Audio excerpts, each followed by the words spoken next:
Ride share বাদ দিয়ে এই যে তেলের জন্য দাঁড়ায় থাকতে হচ্ছে। সব পাম্পেই দীর্ঘ লাইন থাকে, লাইনে দাঁড়ায় তারপর তেল দিতে হয়। কোনো কোনো জায়গায় 4 ঘন্টা, 5 ঘন্টা, 6 ঘন্টা, 7 ঘন্টাও লাগে।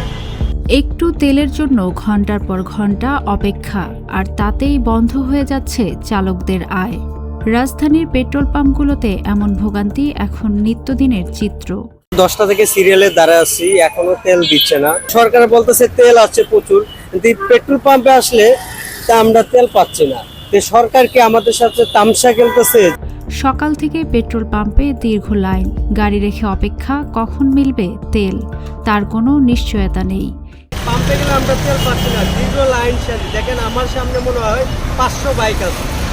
আমি 500 বাইক ওভারটেক করে মিনিমাম আমার সময় ব্যয় হবে 3 থেকে 4 ঘন্টা। এই অপেক্ষার সময়টাই কেড়ে নিচ্ছে তাদের কাজের সময়। অনেক সময় তেল না পেয়ে ফিরতে হচ্ছে খালি হাতে। 2-3 ঘন্টা সময় নষ্ট করে সেই সময়েই হতে পারত তাদের আয়। রাইড বাদ দিয়ে রাইড না করলে তো আমরা আসলে আগাইতেও পারি না সামনে। আমাদের তো আর এক্সট্রা কোনো জবও নেই যে তাই দিয়ে আমাদের ফ্যামিলি চলবে, আমরা ঠিকঠাক চলবো।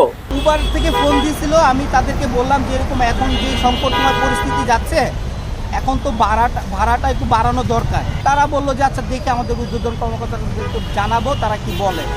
12 টাকা 50 পয়সা কিলোতে আমাদের গাড়ি, আমরা যদি রাইড শেয়ার দিই সেক্ষেত্রে আমাদের মানে কিছুই থাকে না আর কি বলা চলে। কারণ সময় তো এই দিকে 4-5 ঘন্টার জায়গার তেল সংগ্রহ করতে, আর বাকি যে সময় থাকে সে ওই সময়ে আমরা খুব একটা মানে সুবিধা করতে পারি না।